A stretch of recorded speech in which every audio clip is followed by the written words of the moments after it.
Hola a todos, reciban en este día, un domingo, un saludo fraterno en nuestro Señor Jesús.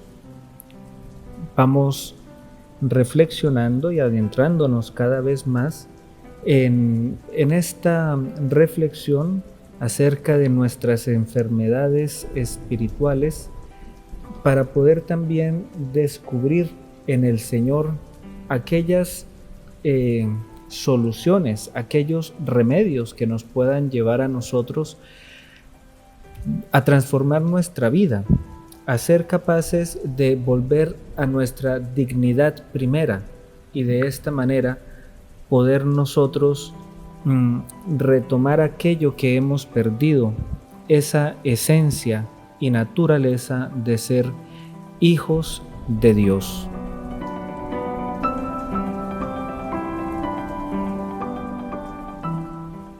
Como hemos venido reflexionando, nosotros debiéramos, digamos que ser consistentes en una vida neumatófora, es decir, estando siempre colmados del Espíritu Santo, tratando de llenarnos de esas virtudes con las cuales podemos identificarnos más con nuestro Señor Jesús y dejarnos perfeccionar por el Espíritu Santo.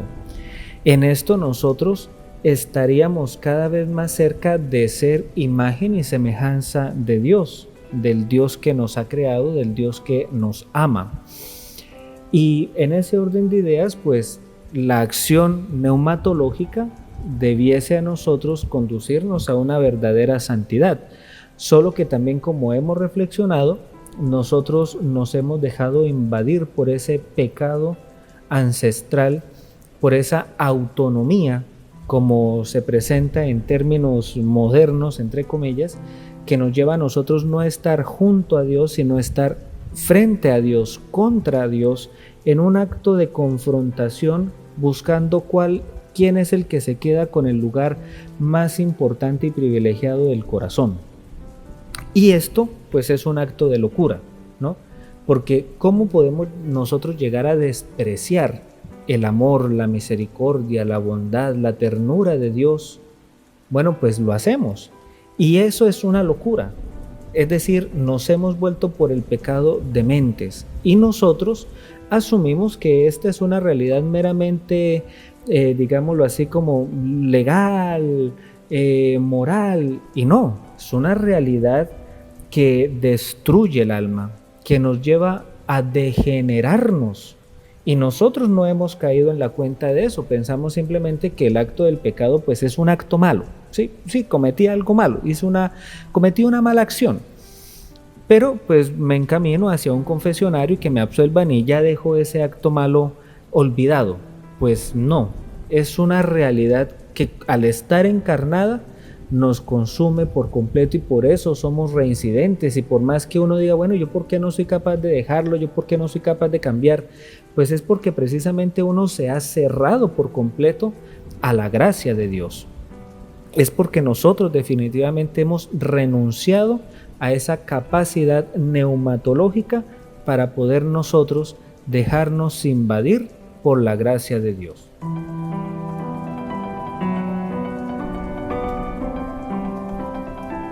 Así podemos nosotros entonces comprender que una de las patologías más evidentes de nosotros como criaturas caídas se manifiesta principalmente en esa enfermedad de perder la facultad de conocer a Dios. La inteligencia se nos es afectada, y cuando el pecado afecta nuestra inteligencia, perdemos la facultad de conocer a Dios y terminamos ignorando a Dios, lo que esa ignorancia se convertirá más adelante en un alejamiento y en un olvido de Dios. Digamos que, en otras palabras, el pecado viene aturdiéndonos a nosotros poco a poco para que, alejándonos de Dios, desconociendo a Dios, ignorando a Dios, olvidando a Dios, nuestra voluntad se vea arrastrada hacia actos antinaturales. Y el máximo acto antinatural es precisamente sacar a Dios de nuestra vida. Por supuesto que hay una tendencia hacia Dios, solamente que esa tendencia hacia Dios es más racional, que no nace del corazón, que no nace del espíritu, sino porque entendemos que es necesario ir a Dios, pero despreciamos a Dios, queremos ir a Dios, pero sin Dios. San Máximo el Confesor, por ejemplo, nos va a enseñar que el olvido de Dios es manifestar que el alma que ha sido creada para ver a Dios y ser iluminada por Él, se pierde, porque la fuente de nuestra inteligencia, que es Dios, va desapareciendo en la medida que el pecado nos va a nosotros atrayendo.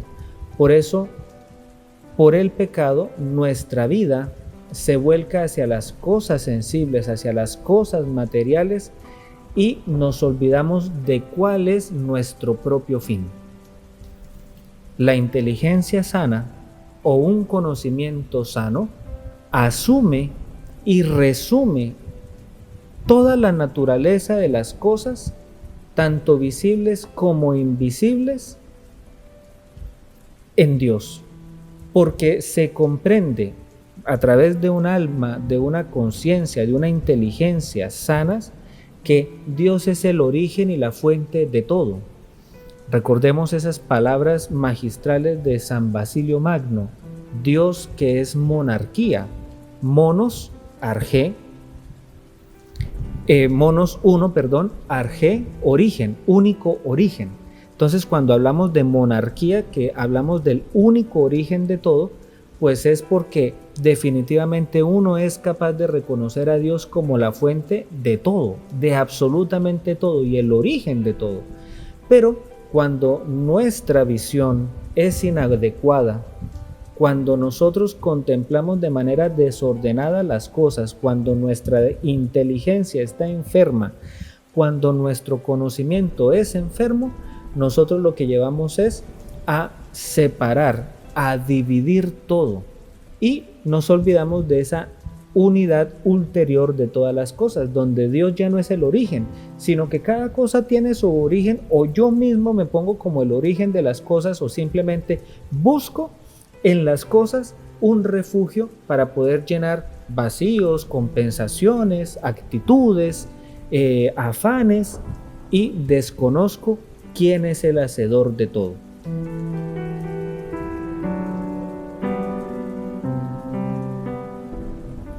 Como lo expresaba anteriormente, pues una visión inadecuada de las cosas nos va a conducir al olvido de Dios, porque desaparece Dios como el origen de todo, y surge en nuestra vida la idolatría. Los padres de la Iglesia, especialmente los padres capadocios, van a coincidir en sus formas y en sus tiempos en que una verdadera experiencia de conocimiento de Dios conlleva a dos virtudes. Digamos que inicialmente, la primera, la paciencia. La paciencia con Dios es fe. La paciencia con los demás es caridad, y la paciencia consigo mismo es esperanza. Cuando nosotros tratamos de trastocar esa vía del conocimiento de Dios mediante la ignorancia y el olvido, nos alejamos de la verdad. No maduramos la acción de la gracia, lo que nos hace incurrir en el pecado, lo que nos lleva a no tener paciencia, a desesperarnos, a perder la capacidad de la espera en Dios. Si nos vamos al texto del Génesis, de la caída, que es el que yo he estado de pronto como repitiendo y referenciando, Pues los primeros padres, frente a esa orden de no toquen y no coman, ¿qué hacen? Se desesperan y terminan tocando ese fruto y también comiendo ese fruto, porque no son capaces de esperar en Dios, porque no fueron capaces de mantenerse en el mandato, en el designio de Dios, porque no fueron capaces de madurar la experiencia del conocimiento de Dios que tenían.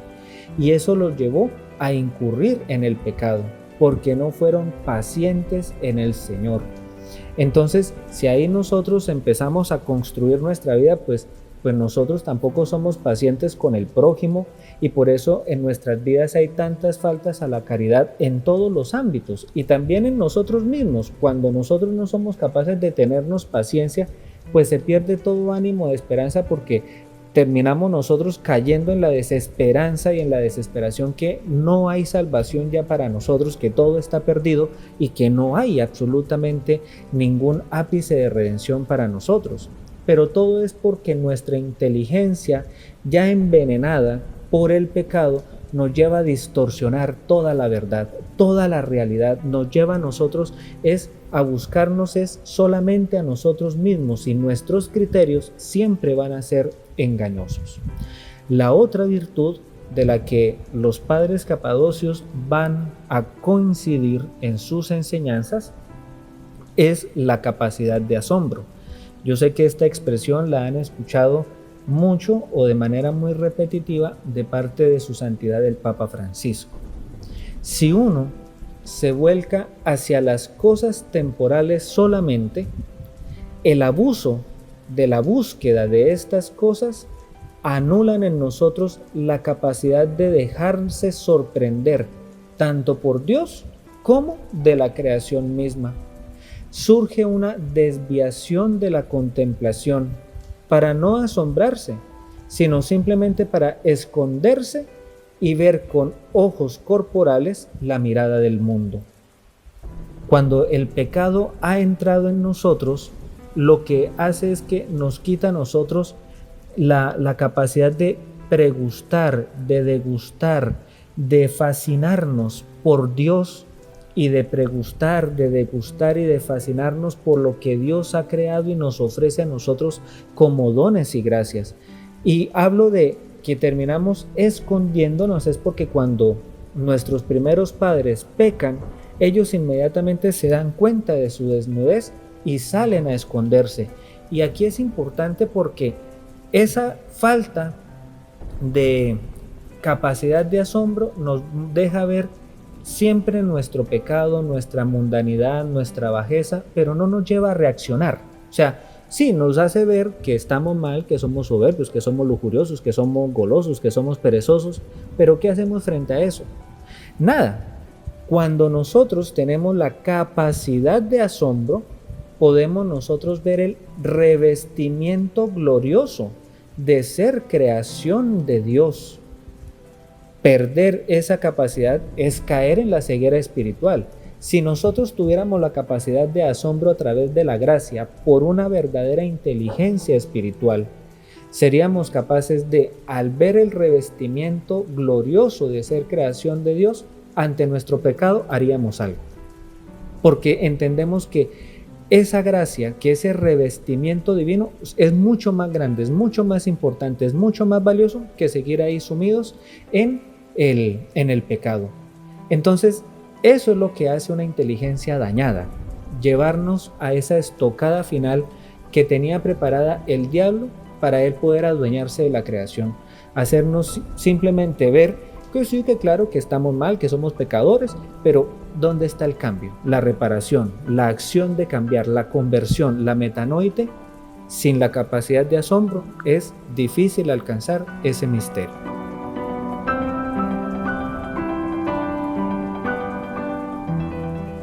Finalmente, como nos enseñará San Máximo el Confesor, toda inteligencia humana extraviada y que se aparta de su movimiento natural, ya no es más que una tendencia hacia sus pasiones, los sentidos y las cosas sensibles, puesto que le falta el movimiento que le encamina hacia Dios. La ignorancia, por lo tanto, se convierte en esa fuerza motora de nuestras acciones. Qué tristeza que nuestros pasos se encaminen simplemente mediante esa fuerza, la fuerza de la ignorancia, del olvido de Dios, del desconocimiento de Dios. San Ambrosio también nos dirá que al haber cometido la falta contra el Logos, el hombre se queda naturalmente privado del Logos. Ustedes saben que cuando yo hablo de Logos estoy hablando de la palabra. Estamos hablando entonces de quedarnos sin Dios. Perdemos la dignidad porque no reconocemos en nuestra vida la verdad. Entonces, cuando hablamos de inteligencia, estamos hablando de verdad. Cuando yo tengo una inteligencia sana, quiere decir que yo estoy movido por la verdad de Dios. Cuando mi inteligencia y mi conocimiento han sido afectados, aquí perdemos la dignidad porque perdemos el uso de la palabra en nuestra vida, la acción propia de Dios que nos mueve hacia el bien. Por eso, nosotros terminamos por conocer el uso racional de nuestra inteligencia. Y de ahí podemos llegar a pensar que nuestra racionalidad es el único modo de conocimiento posible y auténtico. Se trata entonces de construir nuestras propias verdades que se manifiestan en el aislamiento y la discordia constante. Y yo creo que eso es una de las formas con las cuales se manifiesta que estamos enfermos, porque si de algo nosotros tenemos es eso.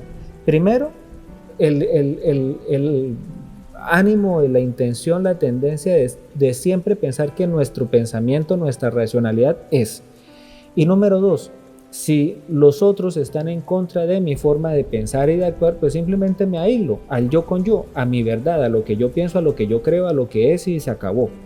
Y si alguien está en contra o si alguien me quiere chistar en algo a lo que yo pienso o de la forma como yo actúo, como yo me comporto, pues inmediatamente hay una confrontación porque es que usted no sabe qué es lo que me pasa, usted no me entiende, usted esto, usted lo otro, y es que siempre es lo mismo, entonces siempre al caído caerle.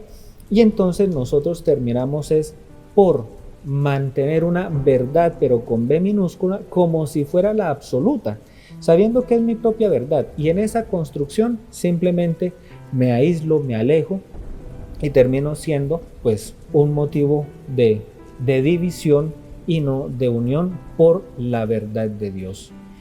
Cuando nosotros tenemos esa consagración a la autonomía, ¿no?, a ese pecado de yo como Dios, la autonomía, pues hace que la inteligencia se vuelva meramente externa.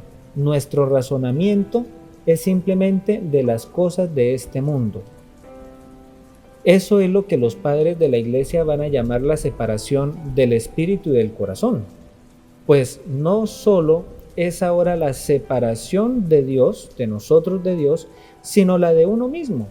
Porque la inteligencia ya no está ligada al corazón, que es donde reside la verdad y que es el centro ontológico de sí y de todas nuestras facultades. Cuando nosotros somos capaces de romper con ese rito de mal, con esa consagración a la autonomía, es porque podemos llegar a un estado de meditación, de contemplación de los misterios de Dios. Y en ese acto de contemplación, pues entonces nosotros tratamos de medio ordenar la situación, volviéndonos a Dios y dejando que sea Él el que a nosotros nos eleve a sí mismo. Pero mientras eso no suceda, vamos a seguir en nuestros mismos desórdenes, pensando quién sabe qué y por supuesto actuando de la manera equivocada.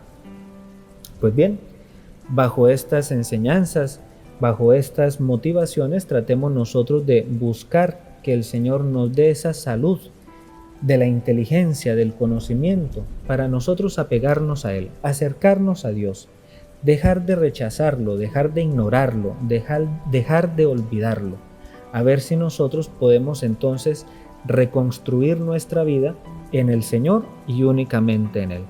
A todos ustedes, que el Señor los bendiga.